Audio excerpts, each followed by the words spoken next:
Bienvenidos al podcast de la Iglesia Bautista Internacional, donde podrás escuchar el sermón de la semana. Si quieres conocer más de nuestra iglesia, te invitamos a visitar nuestra página web, laivi.org. Oramos que el Señor hable a tu corazón y ministre tu vida a través de este mensaje. Señor, ninguno de nosotros conoce lo que el mañana podría traer. Pero nosotros hemos cantado algo que quisiéramos pedirte que sea una realidad en cada una de nuestras vidas, independientemente de lo que nos encontremos en el camino. Es la realidad de que tú eres fuerte y tú eres fiel y que tú lo puedes hacer. Tú puedes remover cada obstáculo, cada piedra, que tú puedes secar cada lágrima, que tú puedes calmar cada dolor, pero si aún tú decides que no.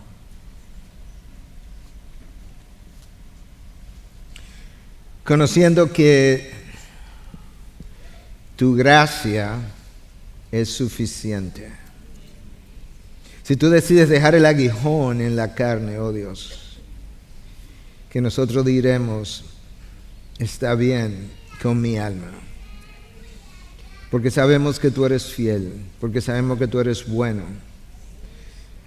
Porque sabemos que no hay experiencia, no hay lugar, no hay desierto, no hay valle, no hay tormenta en la que nosotros podamos cruzar solos. Siempre habrá uno más.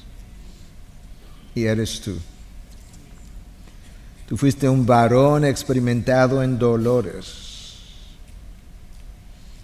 Y a ti sí te tocó pasar parte de la cruz solo.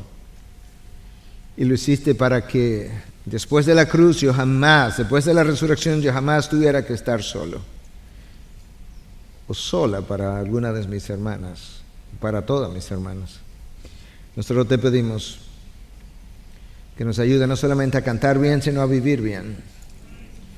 Que nos ayude a glorificarte con nuestras vidas y no solamente con nuestros labios. Usa tu palabra ahora, oh Dios, por medio de tu Espíritu para la glorificación de tu Hijo, la exaltación de tu nombre, para que podamos entender mucho mejor el lugar que tú nos has asignado a cada uno de nosotros, en cada lugar que nos ha puesto, en cada nación, en cada iglesia, en cada familia, en cada matrimonio. Ayúdanos a conocer que no importa dónde estemos, tu propósito es el mismo. Tú reflejas mi gloria, tú proclamas mi gloria, tú vives mi gloria y tú vives para mi gloria. En Cristo Jesús te lo pedimos. Amén. Y Dios, gracias por recordarme esto. Hoy es el Domingo Internacional del Huérfano. Gracias por no dejarme cerrar la oración sin orar por los huérfanos y por darte gracia porque estábamos huérfanos en el camino, estábamos perdidos en el mundo, apartados de los pactos y de las promesas y no teníamos familia y tú nos encontraste. Ahora nosotros te pedimos por cada huérfano a lo largo del globo terráqueo y te pedimos que de alguna forma muchos de ellos puedan encontrarte a ti, encontrar una familia, ser adoptados, pero que también familias de la tierra puedan adoptar a muchos. De manera que no solamente digamos no al aborto, pero sí a la adopción. Y que eso también resulte en la gloria de tu nombre. Gracias porque por tu Hijo nosotros fuimos hechos hijos y adoptados por el Padre. En tu nombre Jesús, su pueblo dice, amén, amén, amén. Bendiciones. Que Dios bendiga a su pueblo en esta mañana. Y bueno, yo quisiera entrar directamente en el tema. Como todos conocemos, culminamos anoche, culminamos con gran ánimo, con gran entusiasmo. Y creo que podemos decir que Dios hizo grandes cosas. Algunas hermanas me decían en diferentes momentos, porque estuve aquí en diferentes horas, que fueron ministradas, confrontadas, fortalecidas, arrepentidas, redirigidas. Y en medio de todo eso que Dios estuvo haciendo, pues sabemos que el trabajo lo hizo el Espíritu de Dios en la medida en que tomaba la palabra expuesta y la aplicaba de forma personal a aquellas que estuvieron escuchando. Entonces mi intención esta mañana es como concluir el fin de semana, en cierta forma dándole continuación al tema que iniciamos el viernes en la noche, que tenía que ver con el hecho de que el gozo del Espíritu es tu fortaleza y al mismo tiempo es la marca distintiva del Hijo de Dios. El gozo del Espíritu es tu fortaleza, pero es también la marca distintiva de aquel en quien mora el Espíritu Santo. Yo no sé cómo las demás iglesias de ministerio planifican sus conferencias, pero en cuanto a nosotros se refiere, usualmente estamos tratando de servirle a las iglesias locales, tratando de brindar una respuesta bíblica a las condiciones de la iglesia contemporánea y al mismo tiempo en respuesta a situaciones que quizás están afectando a la sociedad y que pudieran o han infiltrado ya la iglesia. Y menciono esto porque en la apertura de mi mensaje en el viernes en la noche, yo mencionaba que nosotros vivimos, para aquellos que no estuvieron aquí, que nosotros vivimos en la sociedad más educada, más desarrollada, más tecnológica, más conectada y con mejor expectativa de vida. Y sin embargo, de acuerdo a todos los estudios sociológicos, tenemos la generación más insatisfecha. Increíble, la gran contradicción o paradoja. Y decía que en medio de esa insatisfacción, la posibilidad de poder exhibir el gozo del cristiano ante una generación insatisfecha pudiera ser un testimonio poderoso que pudiera resultar incluso en que algunos, que llamemos la atención de algunos y que esto pudieran terminar buscando en Dios, la única persona en quien ellos pudieran encontrar el gozo que ellos no tienen. En medio de eso, de lo que Dios estaba haciendo y buscando qué compartir para cerrar el fin de semana, en el día de ayer oí una conversación por hora y media entre John Piper y John MacArthur, que fue muy enriquecedor. Y por un lado, MacArthur hablaba de lo hostil que el mundo se ha ido o que el mundo es en contra de la fe cristiana, hasta el punto que él considera su sociedad básicamente una sociedad pagana. Y con eso él daba varios ejemplos de por qué él decía eso. Entre ellos, el hecho de que el gobernador de California, donde está su iglesia, Gavin Newsom, usó blasfemamente la Biblia para justificar la muerte violenta en el vientre de las madres, lo que nosotros llamamos aborto. Y él dice que ya eso fue demasiado, y con eso él hizo una carta pública denunciando al gobernador y llamándolo a que se arrepintiera de su iniquidad. Pastor Piper no hizo exactamente lo mismo en el pasado, pero lo hizo desde el púlpito cuando el presidente Barack Obama habló de que él quería que sus hijas tuvieran la misma libertad sexual que el resto de los hombres. Y él decía, yo recuerdo el sermón, lo oí hace varios años, decía, no, señor presidente, no, señor presidente. Por otro lado, Piper hablaba de que nosotros como iglesia, y es donde entra mi mensaje, nosotros como iglesia debiéramos preparar la congregación para ser mártires en el futuro no muy lejano, que adquiriéramos la fortaleza de carácter para morir por la causa de Cristo, para la gloria de Dios, como lo hicieron muchos en el pasado y lo siguen haciendo hoy muchos en múltiples naciones donde el cristiano está siendo perseguido. Los comentarios de estos dos hombres, que cuando tú los unes suman casi 90 años o más de 90 años de experiencia ministerial, fue enriquecedora, pero eso me envió como un viaje de meditación a lo largo de todo el día de ayer, gran parte de la noche, gran parte de la madrugada. Si hay algo que quedó claro, es que estos hombres conocen los tiempos que están viviendo y al mismo tiempo conocen la naturaleza de nuestro llamado.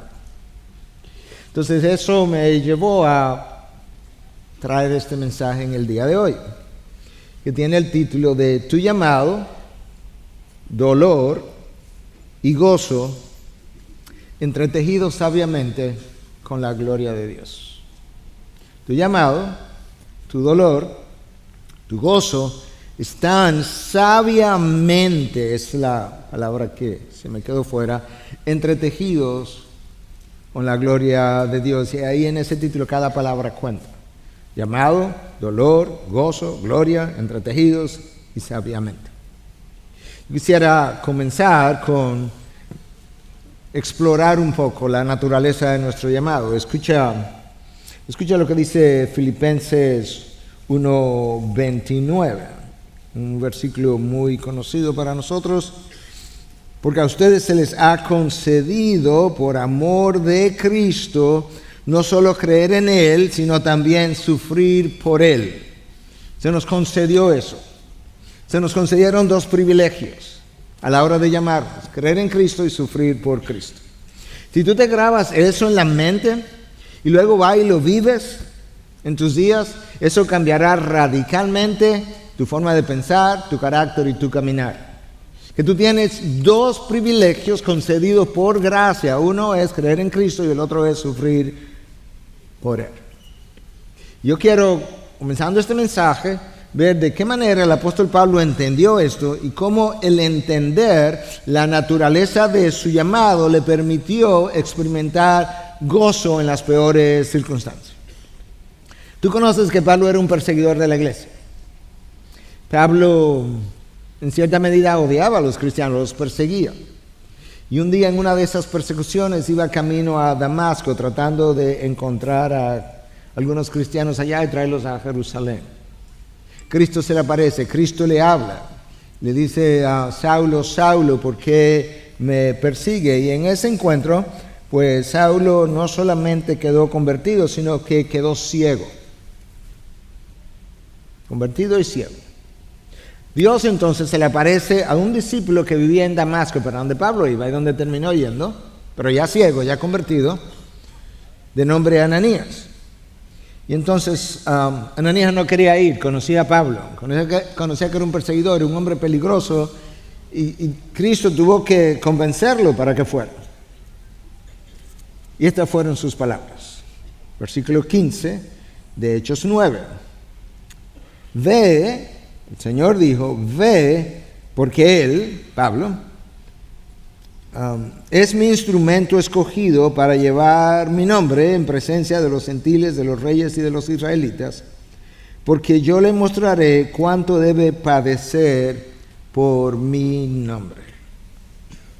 Pablo fue escogido para su salvación personal. Eso fue una elección que Dios hizo de él. Pablo fue escogido para la salvación de muchos más. Y Pablo fue escogido para sufrir por su causa. La elección soberana de sus instrumentos siempre ha sido la manera natural de Dios llevar a cabo la evangelización y transformación del mundo. Es una elección soberana.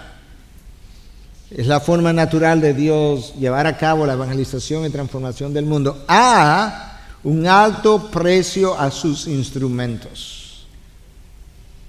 A un alto precio a sus instrumentos, que somos nosotros. Si no abrazas esa dimensión de tu llamado y de tu salvación, siempre estarás insatisfecho. La queja caracterizará tu vida. Siempre pensarás que la vida es injusta y con cierta frecuencia tendrá ciertas dudas del carácter fiel de nuestro Dios. Dios eligió a Pablo, pero Pablo no llenó una aplicación para esa posición. Pablo tampoco se ofreció voluntariamente. Dios hizo una elección soberana. Y de ahí en adelante Pablo sería por unos años el instrumento número 1 de nuestro Dios para llevar la palabra a gentiles, a reyes y aún al pueblo de Israel. Hermanos, del privilegio de creer el Evangelio, de proclamar el Evangelio, siempre viene acompañado del privilegio de sufrir por el Evangelio. Subraya la palabra privilegio, el privilegio de ser salvo por el Evangelio, creer el Evangelio, vivir el Evangelio, proclamar el Evangelio, viene acompañado del privilegio de sufrir por el Evangelio. Pablo lo entendió así, lo abrazó, lo vivió y lo disfrutó, porque tu llamado y tu gozo están entretejidos. El llamado de Dios nunca ha sido diferente, nunca ha sido diferente. Fue así en la vida de José. Se estuvo, una fuente judía habla de 12 años en la prisión, aunque eso no está claro, pero pudo haber sido. Fue así en la vida de Moisés, fue así en la vida de Daniel, fue así en la vida de Jesús, fue así en la vida de Pablo. Ahora, en todos ellos, su conocimiento de Dios le permitió sufrir bien. Y una de las cosas que yo quiero que tú te lleves hoy es que tu conocimiento de Dios determina cómo sufres. Porque como bien dice Paul Tripp, tú no solamente sufres lo que estás sufriendo, sino que tú también sufres la manera como estás sufriendo lo que estás sufriendo. ¿Se entendió? Unos dijeron que sí, otros dijeron que no, de manera que ahora no sé. Paul Tripp dice, yo creo que es muy sabio esto, que no solamente tú sufres lo que sufres, sino que tú también sufres la manera como sufres lo que estás sufriendo. Ahora se entendió. Ok. O sea que no todo el mundo sufre de la misma manera lo que ellos están sufriendo de la misma forma, pero no experimentando la misma cosa. Y eso es exactamente así en cada uno de nosotros. Tu conocimiento de Dios determina cómo sufres. Entonces, en medio de tu dolor y de la tribulación, tú necesitas conocer a Dios y no la razón de tu tribulación.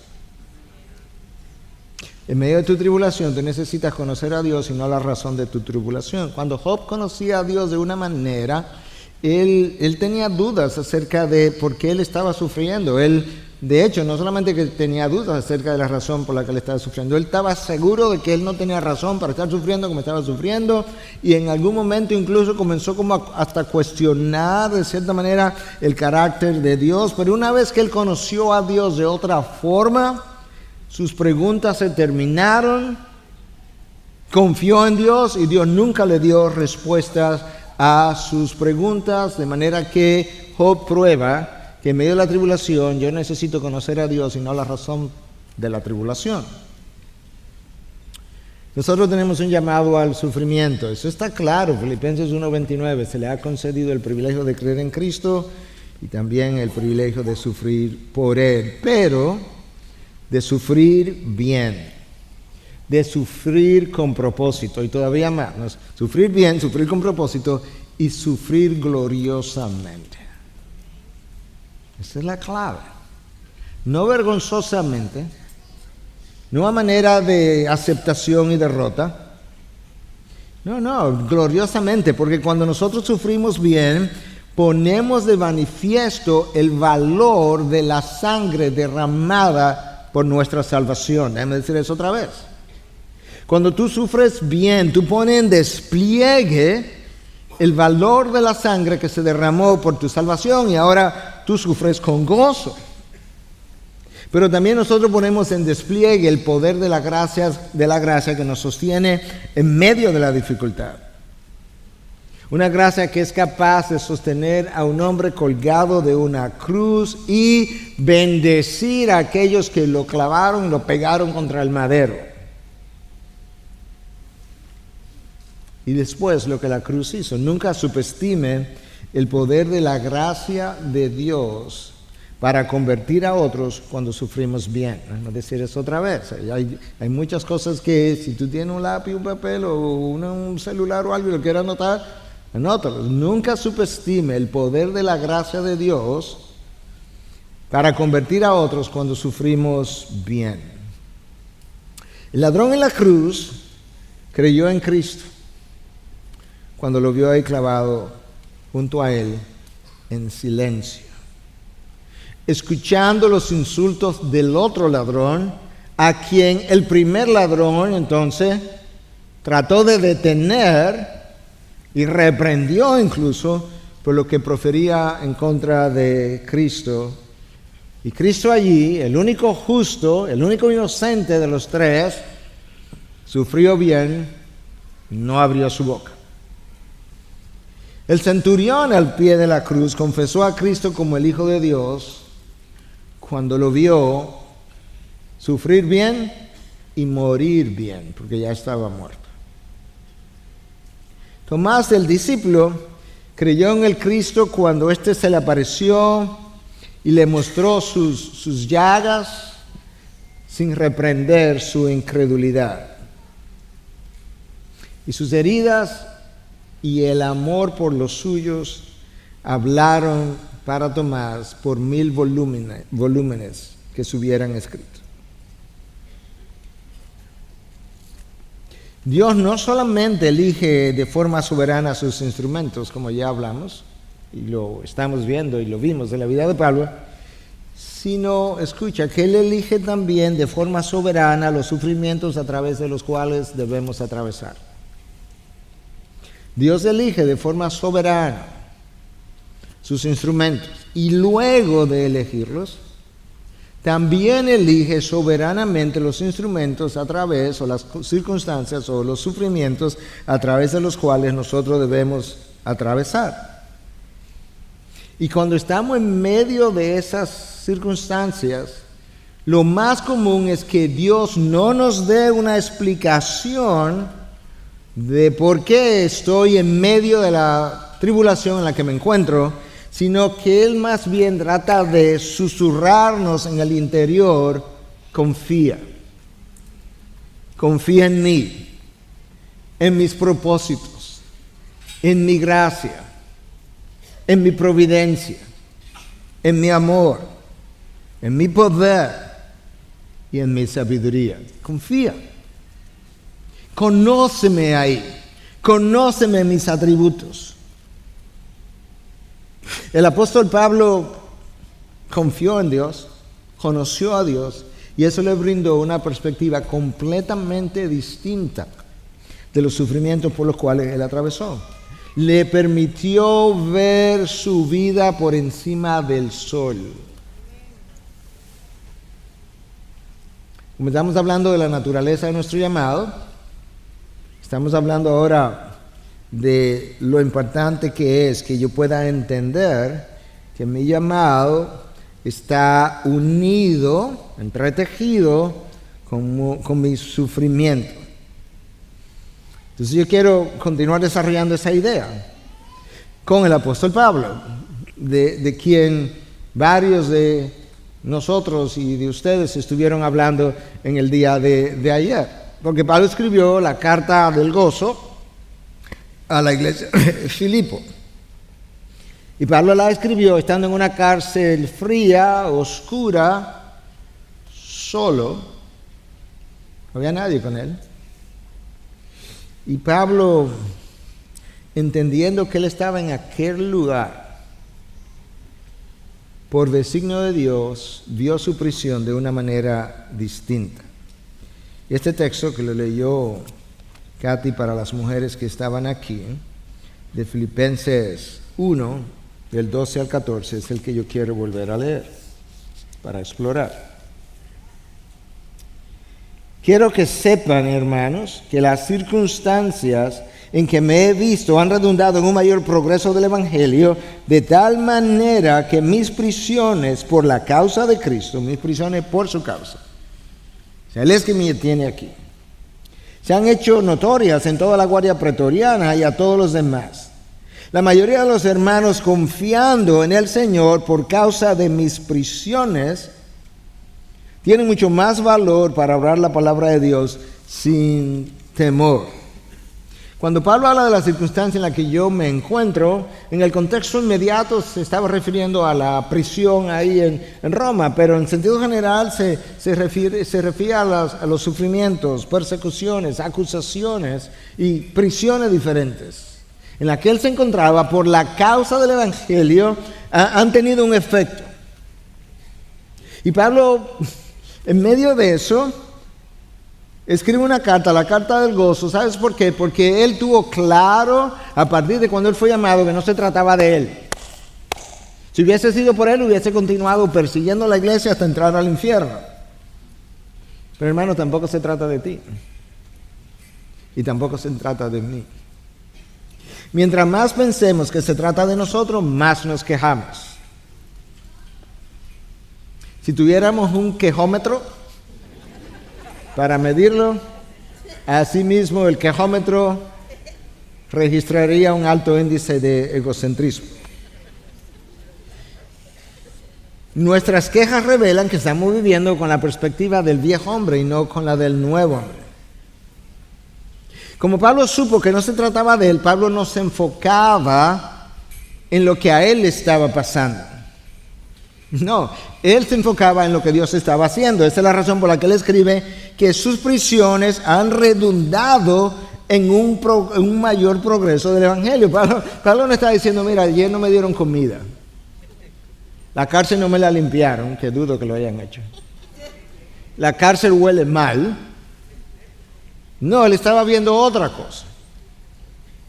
Y es que esto está resultando en un mayor progreso del Evangelio.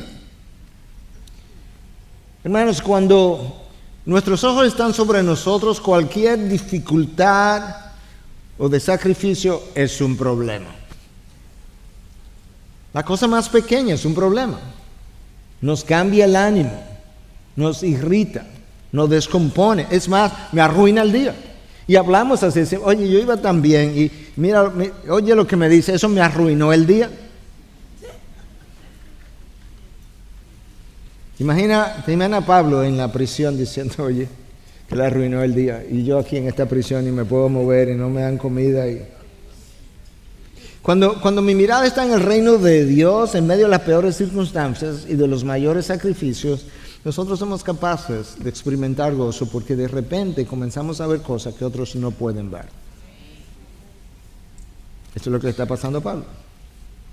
Y cuando nosotros logramos verlo, ver la obra de Dios, ver el tapiz que Dios está entretejiendo, el gozo comienza a brotar en nosotros.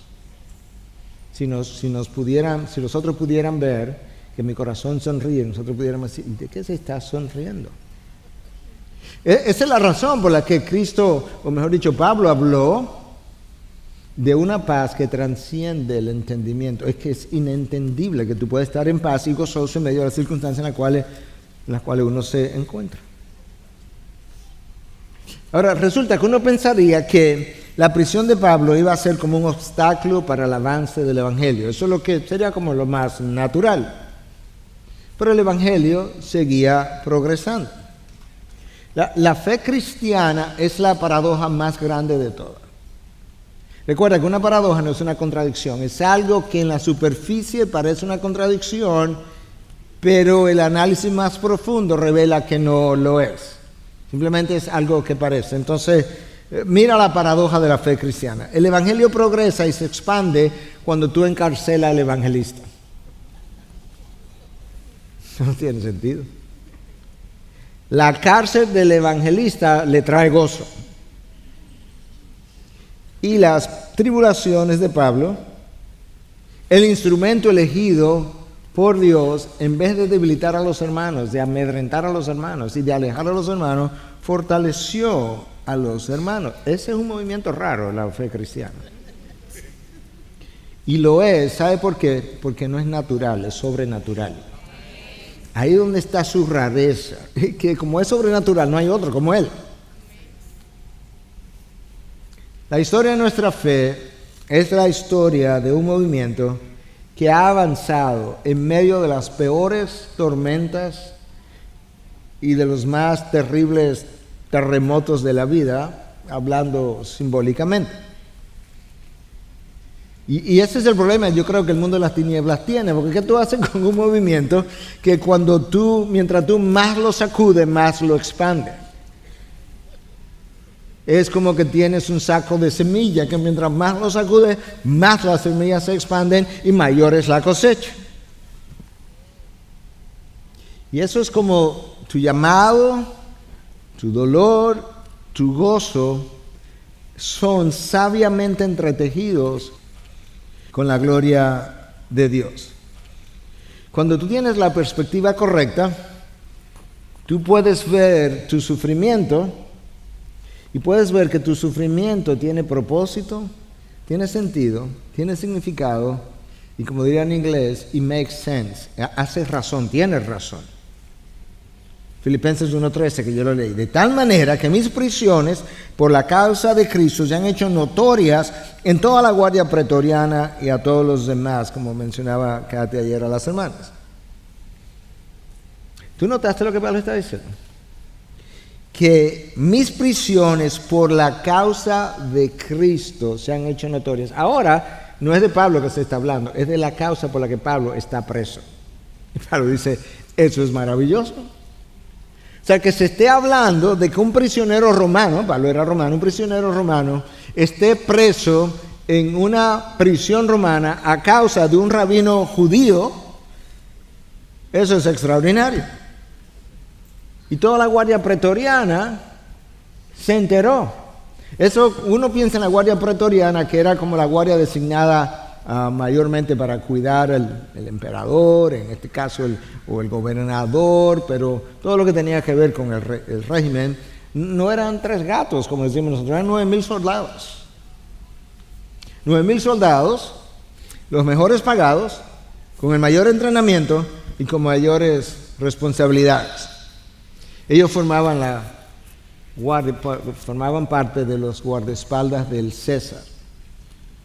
Y las hermanas que estuvieron aquí escucharon cómo cada 6 a 8 horas había un guardia que era cambiado y era encadenado a Pablo. Me imagino un soldado encadenado a un prisionero, eso era lo más aburrido del mundo. No tenía nada que hacer. El prisionero estaba sentado y él estaba sentado. El prisionero se movía y él tenía que moverse con él porque estaban encadenados. Yo me imagino que cada prisionero, o cada soldado, aburrido, que no tenía nada que hacer, cuando comenzó a oír la historia de Pablo y de Cristo, estuvo fascinadamente entretenido, escuchando.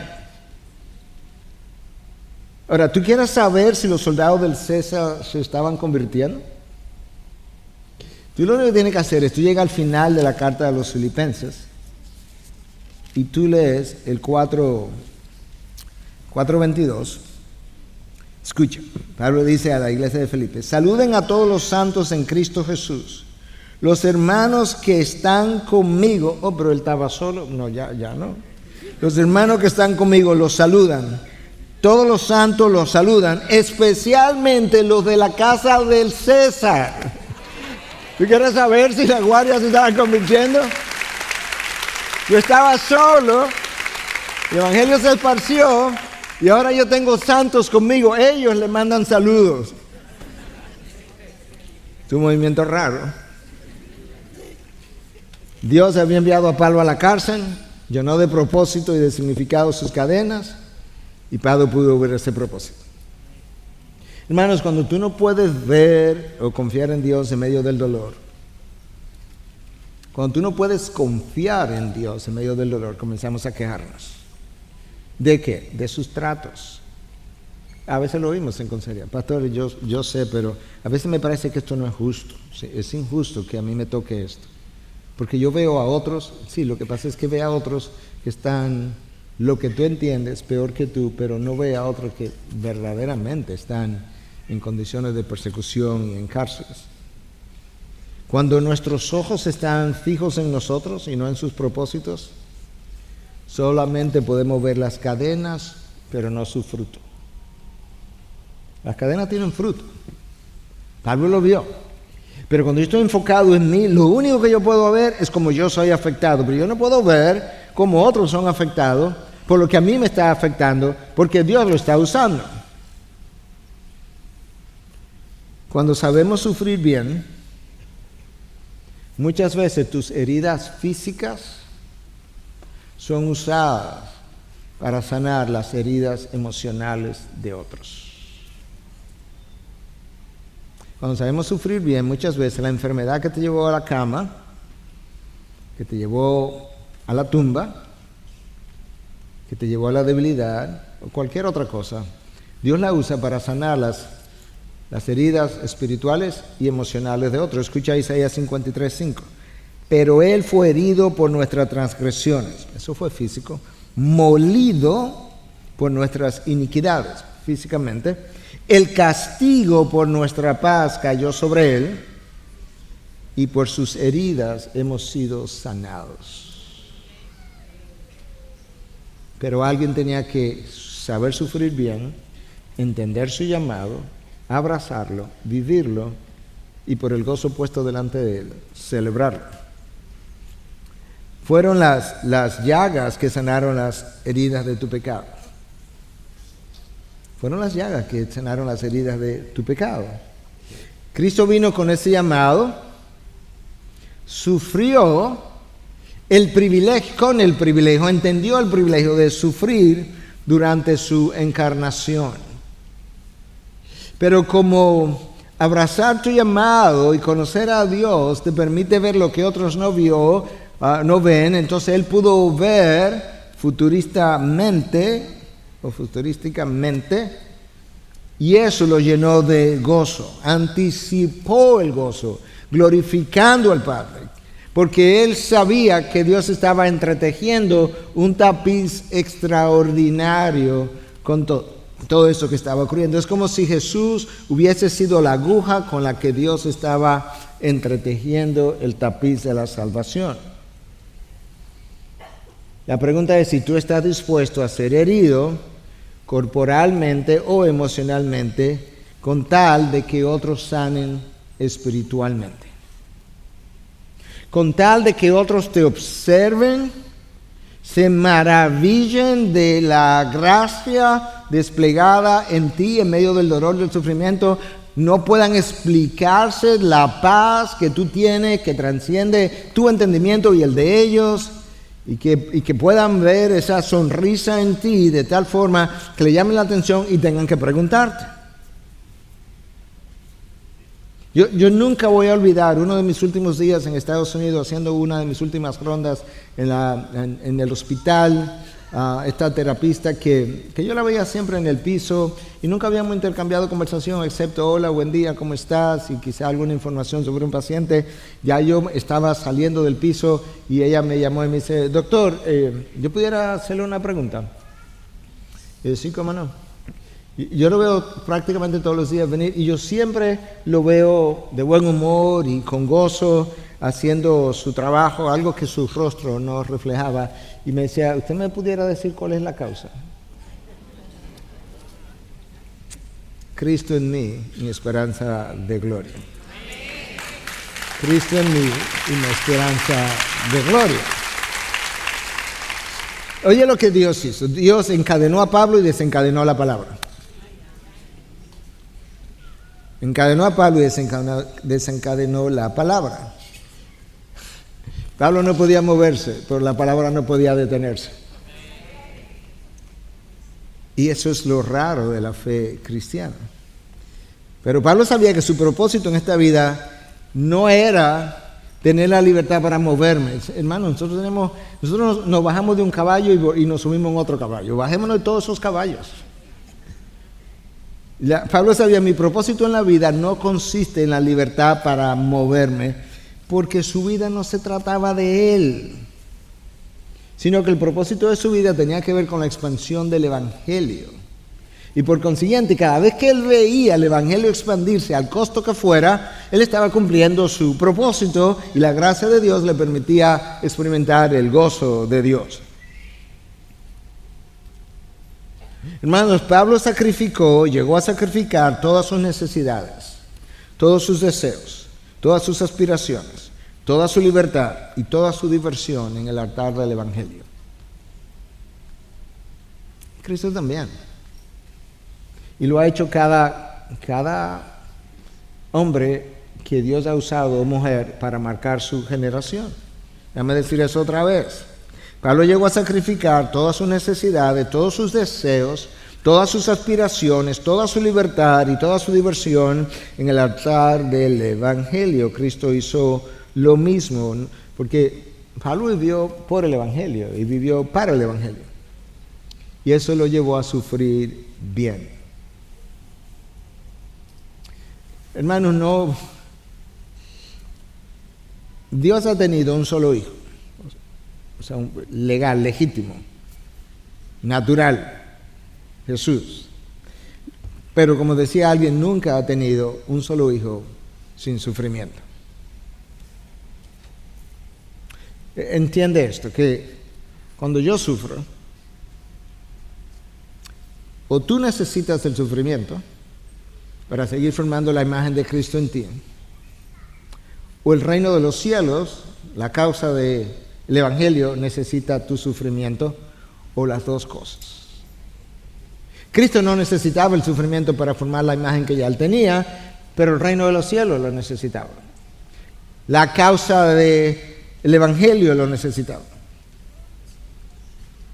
Y cuando otros te ven sufrir bien, la manera como tú sufres fortalece su fe. Escucha lo que dice Filipenses 14, ya lo leímos. La mayoría de los hermanos, confiando en el Señor por causa de mis prisiones, sus prisiones lo llevaron a confiar en el Señor, tienen mucho más valor para hablar la palabra de Dios sin temor. Uno pensaría todo lo opuesto. Pusieron a Pablo en prisión, el instrumento elegido de Dios. Imagínate si yo salgo ahora a evangelizar, ¿qué no me van a hacer a mí? Porque yo no tengo la gracia que Pablo tenía sobre él y él está en prisión. No, pero resulta que el Pablo estar en prisión resultó que los hermanos fueran fortalecidos para hablar, para no callar, con más valor y sin temor lo que era la palabra de Dios. ¿Por causa de qué? De mis prisiones. Alguien va a tener que caer preso para que eso ocurra. Quizás anterior a las prisiones de Pablo, estos hermanos no se habían visto en la necesidad o precariedad suficiente, y quizás no habían tenido la obligación o oportunidad de ejercitar su fe. Pero las prisiones de Pablo llevaron a sus seguidores a una mayor confianza en Dios. ¿Sabe por qué? Claro, ellos no tenían forma de sacar a Pablo de ahí, que no fuera a orar. Y si Dios no lo iba a sacar de la prisión, como quiera tenían que orar para que Dios le diera la gracia para morir en prisión. Pero era lo único que tenía. Yo sé que eres fuerte, decía la canción, yo sé que lo puedes hacer, pero aun si tú dices que no, it is well with my soul, está bien con mi alma. Él sabe lo que está haciendo, él sabe lo que está entretejiendo. En medio de una amenaza real, como la que Pablo tenía sobre ellos y la iglesia primitiva, el único recurso que ellos tenían era orar y confiar. Si hay algo que yo he aprendido, no solamente en consejería, pastoreando, pero en mi propia vida, es que las dificultades nos envían a nuestras rodillas.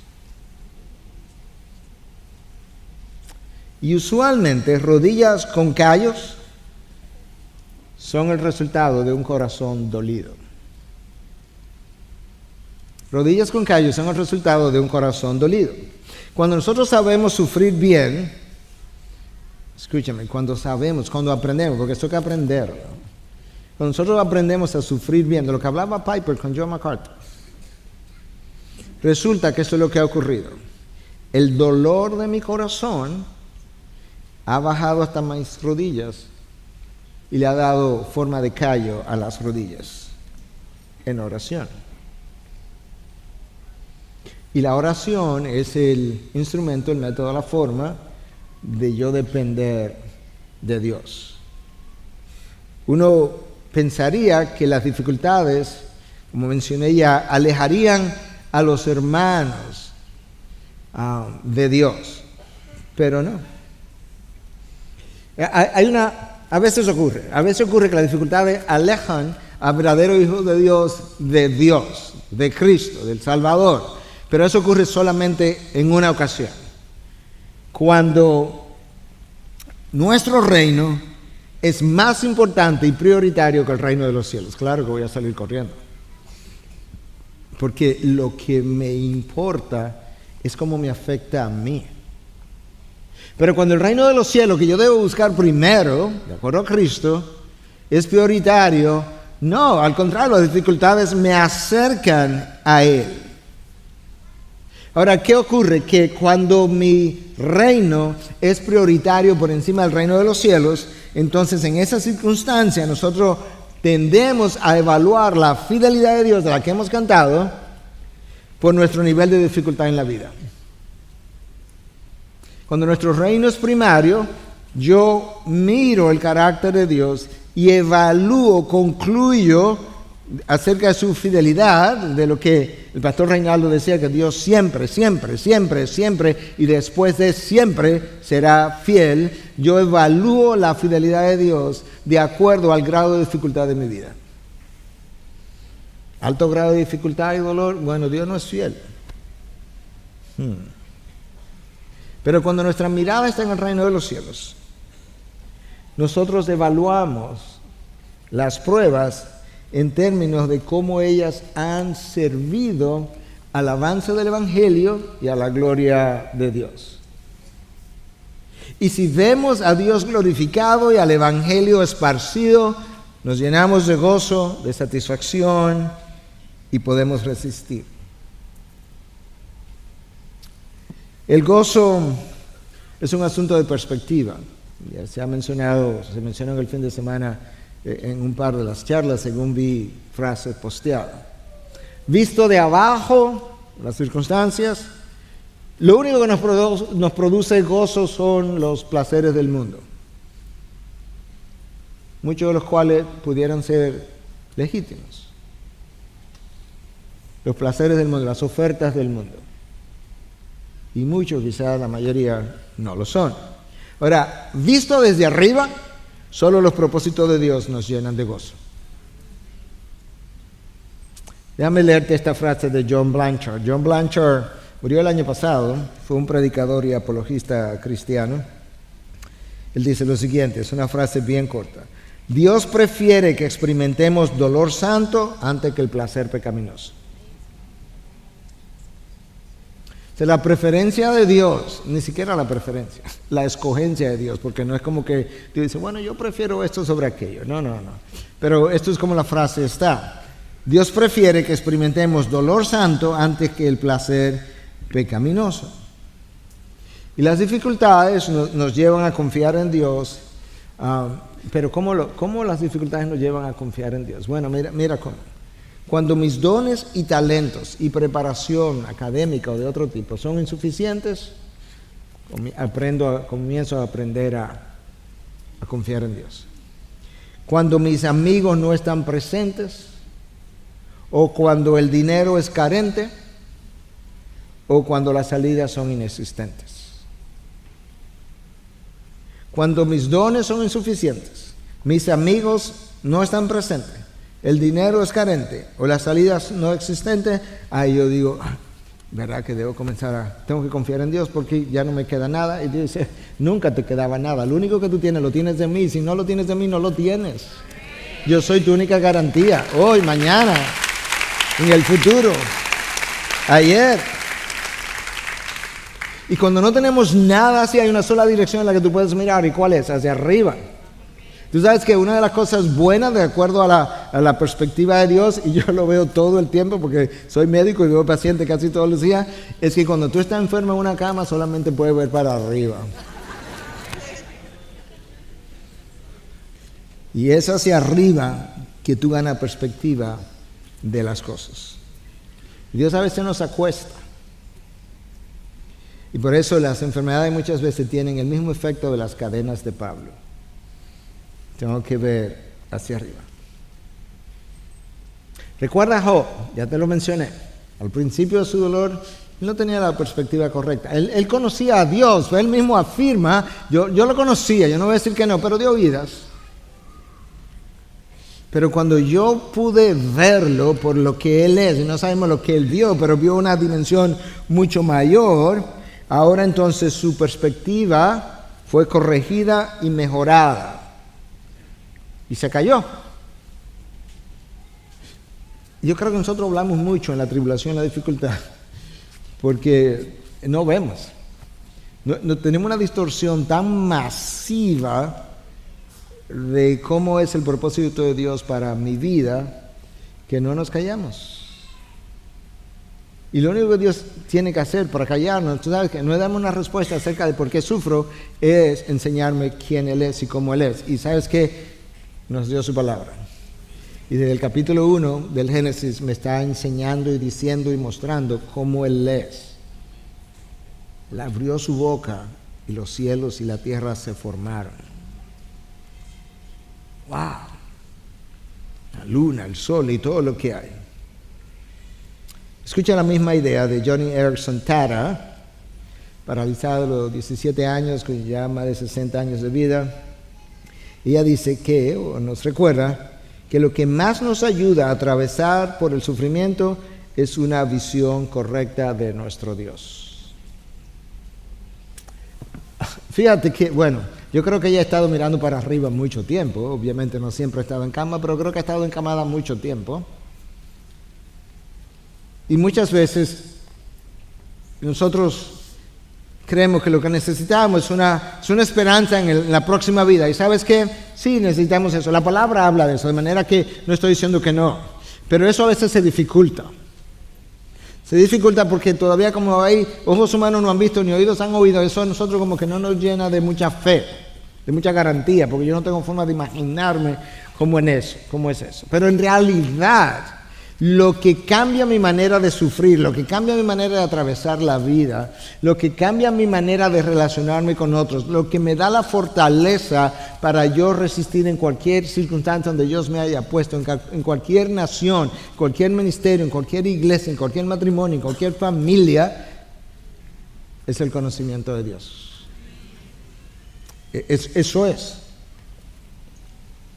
Y la razón por la que una visión correcta de Dios nos permite tener una visión correcta, o mejor dicho, una visión correcta de Dios me permite tener una visión correcta del resto del rompecabezas hasta donde humanamente es posible. Yo les he mencionado en otras ocasiones, algunos lo habrán oído, otros no, otros se lo habrán olvidado, pero yo recuerdo cuando vivíamos en Estados Unidos y Katy me insistía que yo necesitaba lente y obviamente yo decía que no. Claro que yo veía bien, yo podía manejar. Hasta que fuimos a chequear la vista y cuando me pusieron, ¿verdad?, lentes y yo pude ver y dije, oh, wow, las hojas de los árboles tienen bordes. Porque todo era como así nublado y bueno, así es que nosotros vemos las circunstancias de la vida.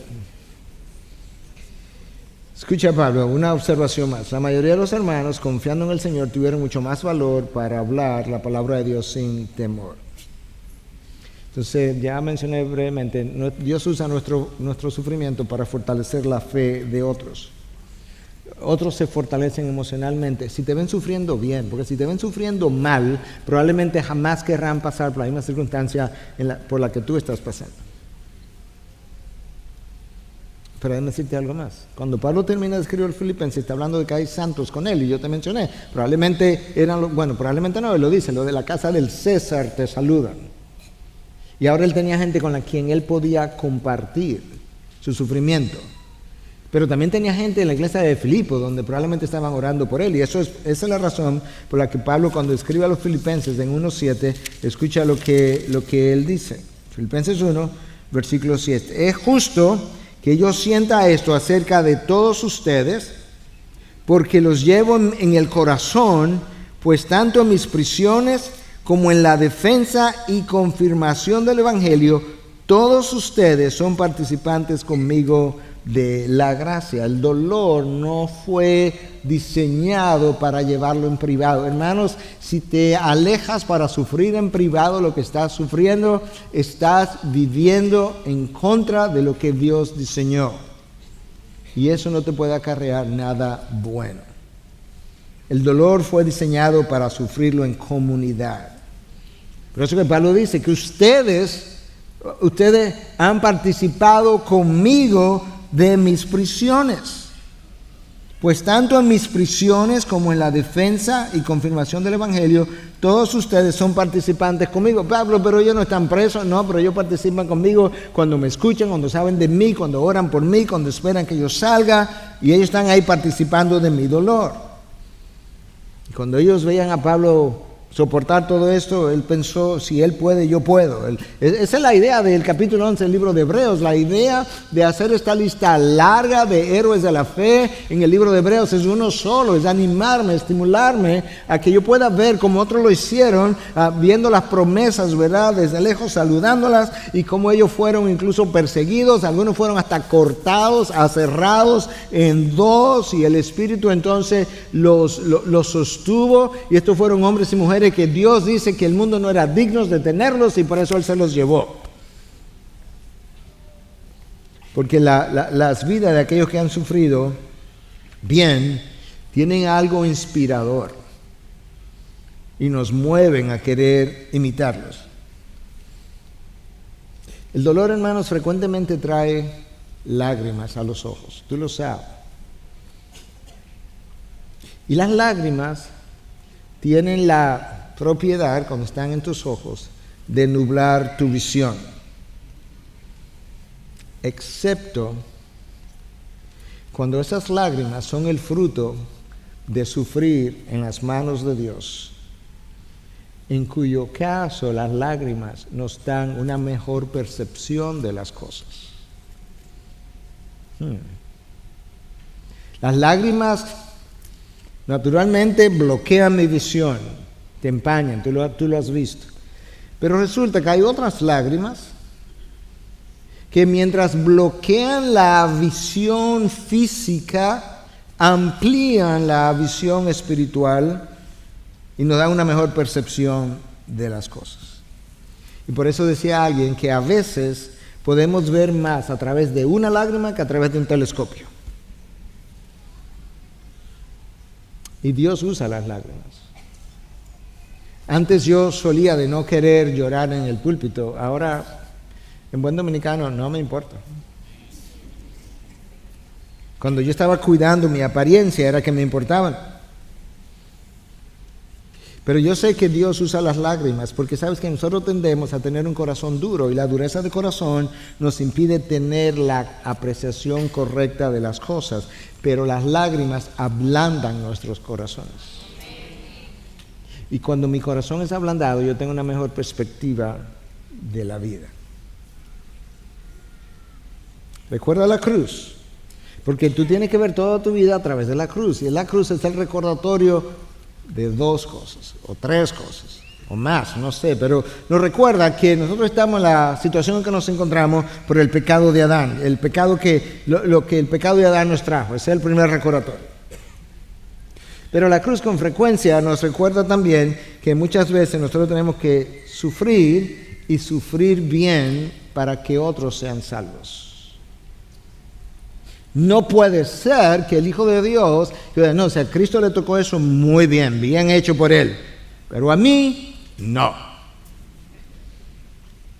No, a mí necesitan tratarme en bandeja de plata y con guantes de seda. No, la cruz nos recuerda que muchas veces yo necesito pasar por vicisitudes, sufrir bien cuando paso por vicisitudes para que otros sean salvos. Déjame contarte una historia. Si te suena familiar, es posible que así sea. Si estuviste aquí un domingo hace 10 años, quizás te suene familiar. Pero cuando la volví a ver, a mí no me sonó familiar. Y se trata de una adolescente que no quería ser vista en público con su madre, porque los brazos de su madre estaban terriblemente desfigurados. Un día, cuando su madre la llevó de compras, le tendió la mano a un empleado o al cajero, él pareció horrorizado con la condición de los brazos. Luego, llorando, la niña le contó lo avergonzada que ella estaba. La madre, comprensiblemente dolida, esperó 1 hora antes de ir a la habitación de su hija para contarle por primera vez lo sucedido. Cuando eras una bebé, me desperté con una casa en llamas. Tu habitación era un infierno.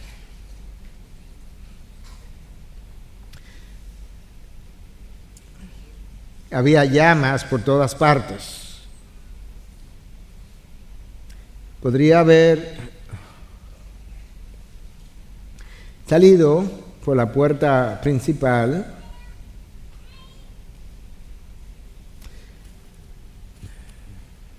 pero decidí que prefería morir contigo que dejarte morir sola.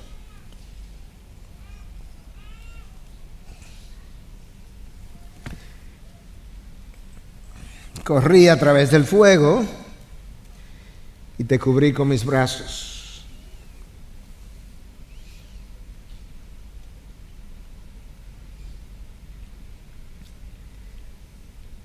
Luego regresé a través de las llamas. Mis brazos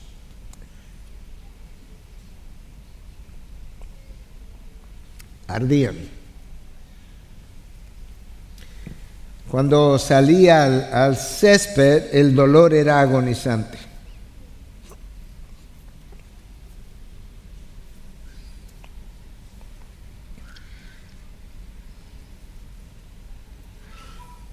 Pero cuando te miré, medio del dolor, lo único que pude hacer fue alegrarme con dolor, que las llamas no te habían tocado.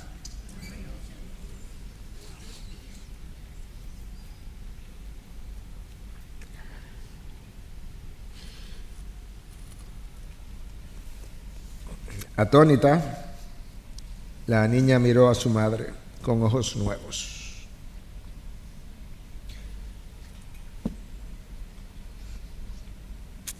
Llorando de vergüenza y gratitud, besó las manos y los brazos dañados de su madre.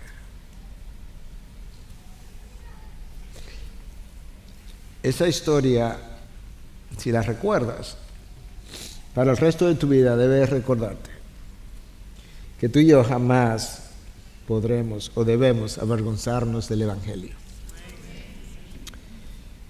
Porque la historia del Evangelio es la historia de un hombre que miró a lo largo de la vida y te vio yendo en dirección de las llamas del infierno.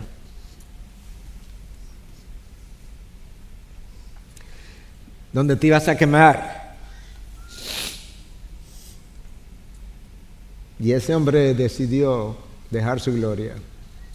Descendió del cielo. Se encarnó, se hizo hombre, fue a la cruz.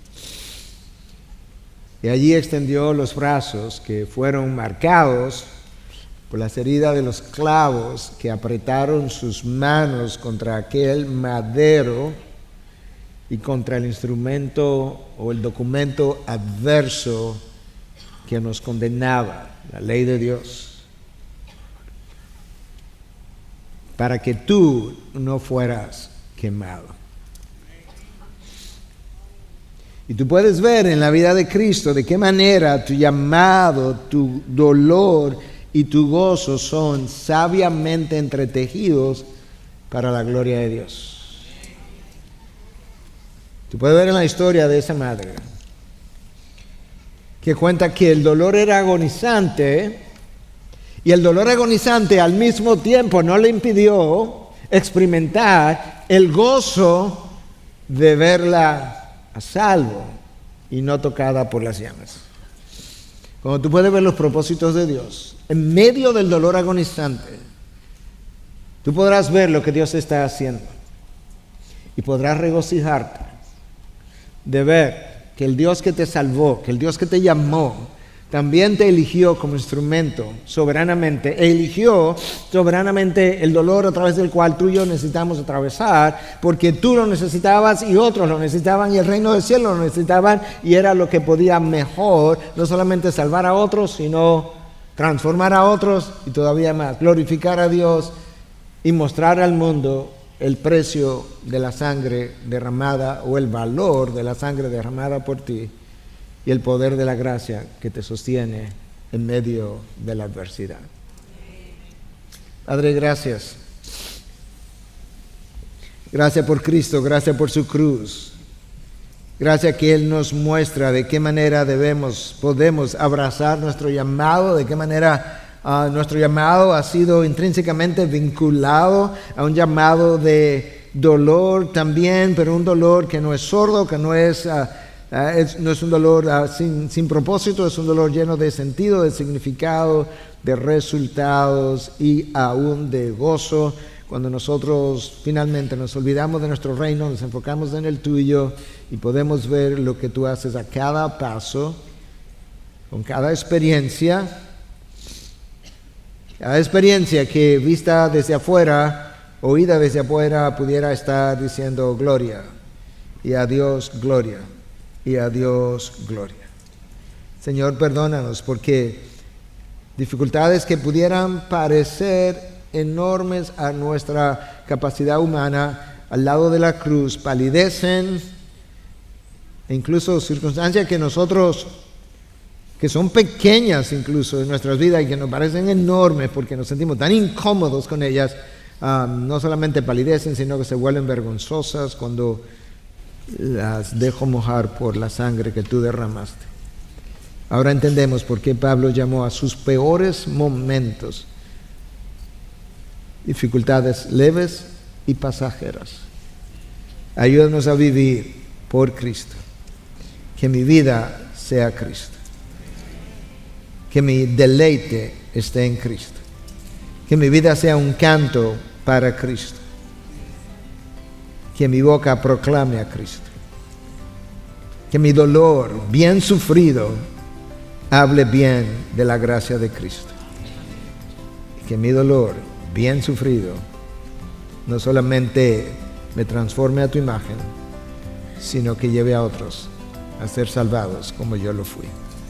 Permite que yo también pueda mostrar las heridas que por causa del Evangelio haya sufrido a los Tomás del mundo, a los incrédulos del mundo, para gloria tuya en Cristo Jesús. Y su pueblo dice, amén, amén.